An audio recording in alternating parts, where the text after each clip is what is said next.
former 49er safety Jaquiski Tartt, I don't know why he was tweeting at a lot of fans this weekend, even though he's on the Eagles now. And it just strikes me that,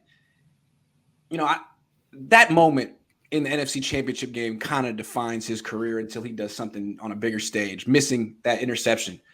A lot of things went wrong in that fourth quarter. Do you think he's the main reason the Niners missed the Super Bowl last year? No. I don't. Though I did find your tweet last week about his career picks and Hufanga's USC picks very interesting. Right. They basically got rid of a guy who never intercepts the football for a guy who actually's got a pretty good nose for the football in Hufanga. But no, I mean, it's totally unfair to blame Tartt for that pick. Now, should he have made it? Yes. Does he have terrible hands? Yes. Is he a nightmare as far as catching the football? Yes.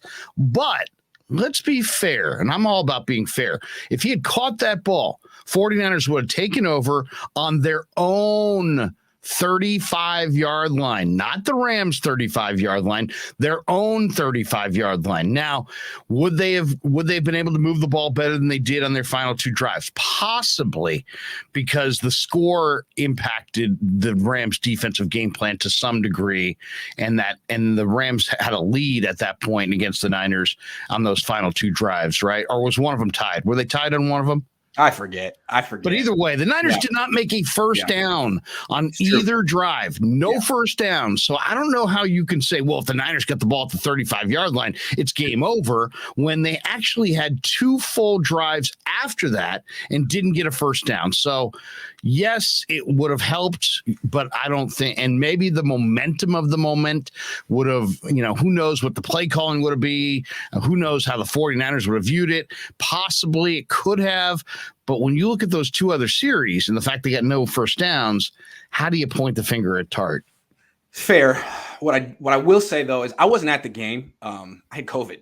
That's the one game I missed. And just watching at home, it looked like had he relaxed and settled and caught the ball, he might have been able to get some yards. It looked like a punt. I know there was a couple wide receivers by him, but he's bigger than those guys. I thought there was an opportunity to make that a huge game-shifting, momentum-shifting play.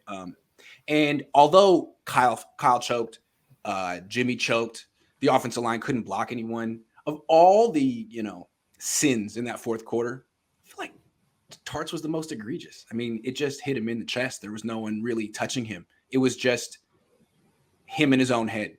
So what I think was interesting, though, although it's not just his fault, I think the Niners really put it on him. I couldn't help but notice that he'd been on the team since 2015, and they never gave him an exit interview with the press. Like, hey, goodbye. This isn't my last time talking to you. He talked after the game, but he didn't do it. They didn't even bring him out for a Zoom thing. And then they gave away his number so damn fast this offseason. Like, first thing to Ray McCloud, which I thought was cold-blooded. So I don't know. I think the Niners might be a little bit more sore at Tartt than you and I. Yeah. Well, I mean, fair enough. But I will say this. He was stand up about it. He didn't dodge. He didn't pull LeBron James and like, I'm not going to talk and I'm just going to go out the back door and you're not going to get any answers from me. He addressed it. He owned it. It was a physical mistake. I'll say to anybody who's ever wants to question that, go run full speed, either forward or backward, and I'll throw you just the duck of duck passes and we'll see if you catch it. Because in reality, when your head's bobbing and you're running, whether it's forward or backward, your head's moving, even the most basic of catches sometimes can get dropped. So it's one thing if you're standing there waiting for it, but he wasn't. He was still moving his legs and his head was moving up and down. It still doesn't hide the fact that he's a horrendous, he's got horrendous hands, and he's demonstrated that completely throughout his career. But I'm a Jaquiski guy. I like Jaquiski as a guy. I think he's a better player than he was when he came into the league, and I think they'll miss him because they're really, really thin at strong safety. I just feel like they feel so strongly, and they could be wrong, that Hufanga would have caught that, and that I think he would have too. I think he gave up a touchdown or two in that game in the red zone. I think they feel like, in retrospect, we should have just went with Hufanga. I don't think they feel like if we had just gone with Trey Lance in the fourth quarter, he would have won that game. I mean, who knows? But that's the one where I think they feel like I can't even look at you anymore. We held on to you one game too long or something, but maybe they're wrong. I want to talk about don't go. Here's the thing. The lesson, I think, is they've turned the page on the big physical, strong safety / weak side linebacker.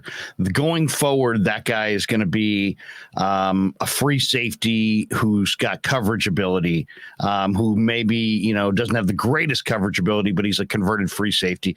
The idea of strong safety / weak side backer in this league with all the sub packages, I think we may see the end of that.